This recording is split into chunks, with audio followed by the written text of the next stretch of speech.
So we've got our man Steve right here. He's sitting on a curb, shoulders slouched, looks over at these two chicks walking away. They're nothing special really. They're about 6s, maybe 6.5s. And they're looking back, doing that stupid lesbian hand-holding thing. Oh my god, did he just try talking to us? And he's thinking, what the shit? I used to bang way hotter chicks than that. Am I really getting turned down by these girls? He's thinking, how am I supposed to get some action if I can't even get a conversation? What happened? He drops his head, stares at his feet. When he looks up, there's this big fucking goldfish just grinning back at him. Wait, what?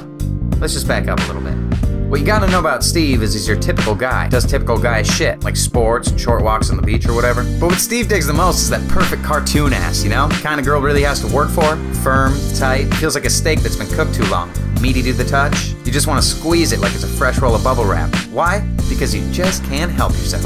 Steve knows one day he's gonna marry that chick with the perfect ass. However, if he's gonna be happy pounding one pair of cheeks for the rest of his life, he's gotta get his fair share while he's got the chance. And because he never knows when he's finally gonna meet her, he's made it his life mission to sleep with as many chicks as possible. He's no Ryan Gosling, yet he's single, the youngest he's ever gonna be. He gots to get laid. After him and his friends warm up on a few drinks, he's ready to make it happen. Boom, he's at the bar with his buddies, they're talking about God knows what, while his mind's already on top of this gorgeous blonde he can see in the corner. After a couple of deep breaths, he's ready to go, so he slips away from the herd. Starts doing that confident walk over, awkwardly stopping next to her. He leans in and announces some cheap pickup line like he's Ron fucking Burgundy. He sees his friend over his shoulder and he starts laughing hysterically when it actually fucking works. And after a few drinks, more than enough smooth talking, boom, they're cheering him on as he grabs her hand, slides into the back of the cab, slams the door, and screeches off back to her place. Run! Fuck yeah, bro.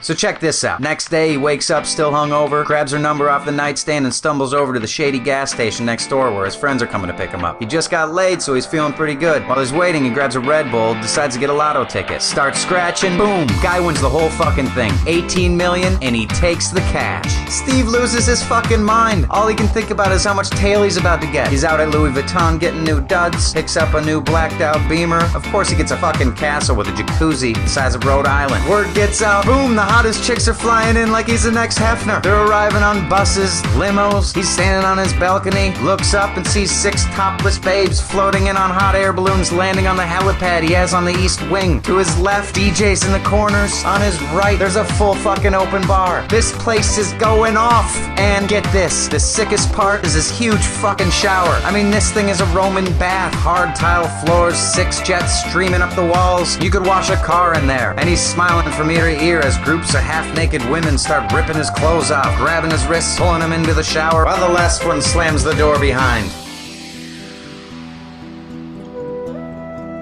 A few months goes by. He's banging this chick on his counter and there's an odd rap on the door. Confused, he stops and puts on his royal man robe with gold tassels, walks down the huge flight of stairs, peers through the peephole, sees 2 dudes looking like they're fresh off the set from Men in Black. Opens the door. Steve? Yeah? IRS, you owe the government $10.2 million in taxes on your winnings back in April. Collection start immediately. God damn it. Steve is freaking out because he starts to realize that he's blown most of his money on all this fancy shit. As quickly as it came, it was taken. Those fucking thieves took every last penny from his bank account. Clothes, cars, castle, gone. And the chicks vanished. Our man Steve is shattered. A few months pass, he's slaving away at a job he hates, barely making rent, eating packs of top ramen for dinner. Without his money, he feels like he's lost any ability to talk to women. They just walk past him like he's a ghost, and when he tries to talk, they act like he just spit in their eyeballs. He hasn't been laid in months. One day after work, Steve stumbles through the door looking forward to putting his feet up on the couch and rubbing one off. He reaches over for his lube, and it's empty. He looks at the bottle, he sees his face reflect off the clear plastic, like this empty bottle of lube is the epitome of his lonely, broken life. Pissed off, he chucks the lube across the room and storms outside to get some fresh air. As he's walking down the sidewalk, he's thinking about how he's gotten to this point. How his life has been ripped away from him by the man, slaving away to the system. Can't even get a fucking date, let alone get laid by anyone. Nothing but jerking off for months. He feels a light drizzle on his face and looks up to see dark clouds in the sky. And as he looks back down, he sees these 2 ladies making their way in his direction. They're about average, right? They're not Playboy bunnies or cartoonish in any way. 6, 6.5. So he says to himself, Steve, you've got to get out of this rut. Get it together. You are the man. He says, okay, you're gonna walk up, you're gonna be cool, you're gonna get her number, and you're gonna get laid tonight. You can do this. As they start to get closer, he takes a few deep breaths, and right as he's making eye contact with them, he mutters, hey ladies, a beautiful day, huh? Realizing immediately that it's starting to rain. And they're all like, OMG, can you believe that guy? It's fucking raining. Get away from us, creep. They grab each other's hands and shuffle away, leaving Steve completely ashamed. He blew it again, collapses down on the curb, chin in his chest, looking at his shoes. Fucking ashamed.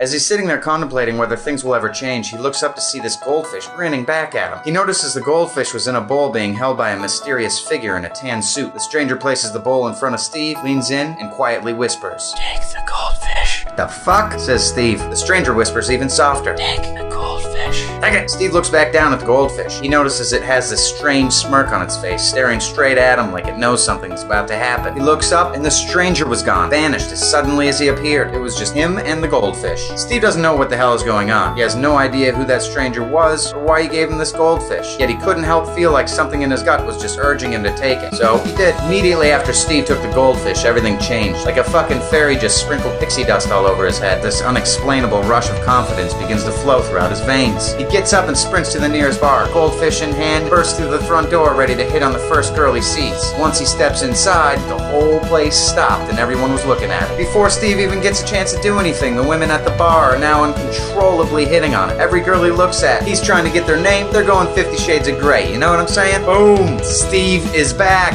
But this time it's different. Steve knows it. Somehow he's getting laid 5 times more than when he was rich. Without buying any drinks or using cheap pickup lines, it's like the women are out of control and drooling at the opportunity to get into his pants. Even though he has no clue how this is happening, Steve doesn't miss a fucking beat. If he's able to get more ass than Gene Simmons, then he's got to get out of this piece of shit town and take it to the next level. He scrapes up every last dollar, throws what's left in his mom's old station wagon, drives by his work, gives his boss the fucking finger, starts traveling around the country with his goldfish riding shotgun. He's the Lone Ranger bent on putting girls against the wall and slamming them up against the sheets. He's drifting from town to town and starts sleeping with the most beautiful women each town had to offer. And he does it everywhere. In the park, in the car, on an empty college classroom table somewhere in Iowa with kids watching. Everywhere Steve goes, the women made it their life mission to get into his pantaloons. He's fighting them off like a matador in a bull ring. This fucking Spaniard. One day he's passing through Vegas. Can't do shit there because he's still broke. He's pushing out west towards the Gold Coast to witness their legendary sunset. Shades up, windows down, goldfish chilling, radios on. What's that? There's something like a Miss America pageant going on nearby? You goddamn right we're checking this out. Next thing you know, boom! He's in the makeup room backstage. Miss Michigan's got his shoulders pinned to the ground. Miss Texas just handcuffed his wrists to a pole. Miss Georgia locks the door and rips off his belt saying, "Sugar, let me show you how we do things back home." Few days later, he's made it. Beautiful day, San Diego, gets to the beach, parks his car, looks at his goldfish and says, "No ladies this time, buddy. I gotta do this solo." Steps out, closes the door, looks back through his window, sees the goldfish just grinning right back at him. It's that same sneaky grin from before. As he jogs off to the ocean. Just in time. Ocean breeze flowing through his hair, the sound of the waves crashing in front of him, the huge sun hovering just inches over the horizon. It's like a scene out of a fucking movie. And as he's waiting, he looks to his left and sees something incredible. It was a woman. She has sun-kissed hair, a couple freckles on her nose. She's standing on the shoreline, staring out at the horizon as water's lapping at her ankles, and she's just smiling. Steve was electrified. It was the most beautiful smile he'd ever seen. He's gotta talk to her. The sun's getting ready to set, and he takes a couple of deep breaths and begins to walk over next to her. As he arrives, he gently says, "Beautiful day, isn't it?" She looks over at him with these 2 gorgeous blue eyes, and she just smiles at him. They look silently out over the horizon. They're standing comfortably next to each other and enjoying each other's company as that fucking sun sets over the ocean. Whoa! That was gay. But our man Steve is in love. Go Steve. As the days go by, they seem inseparable. She's smart. She runs her own little company out of her garage selling these gay little sandals for women. He's cool with it. Says he'll join in as long as he gets to design one for the guys. They start dating and he moves in to help full time. A few months later, he gets a phone call from some guy claiming he's the CEO of a huge clothing company. "Steve? Yeah? I am absolutely in love with your sandals. Let me make you an offer you can't refuse." Boom! They're rich. Closet full of clothing, faster car. Together, him and his girl get an even bigger castle with an even bigger shower. He's even got the robe with the golden tassels back. They're in love, and Steve decides to propose.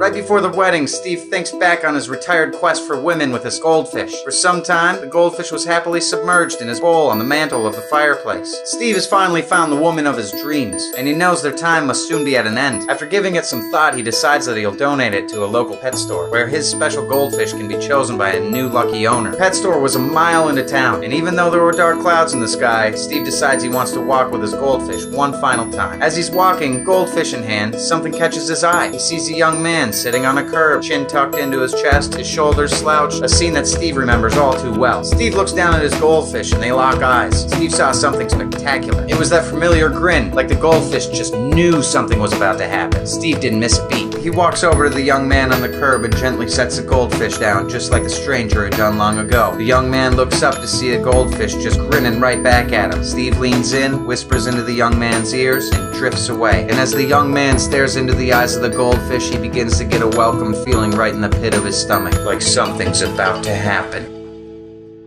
To take the goldfish, click the link or go to www.takethegoldfish.com to unleash your inner Steve. Steve, take it and bag it. Steve, click the goddamn link. You go, Steve. Or go to www.takethegoldfish.com. Meanwhile, Goldfish is waiting. the fucking goldfish. Take it.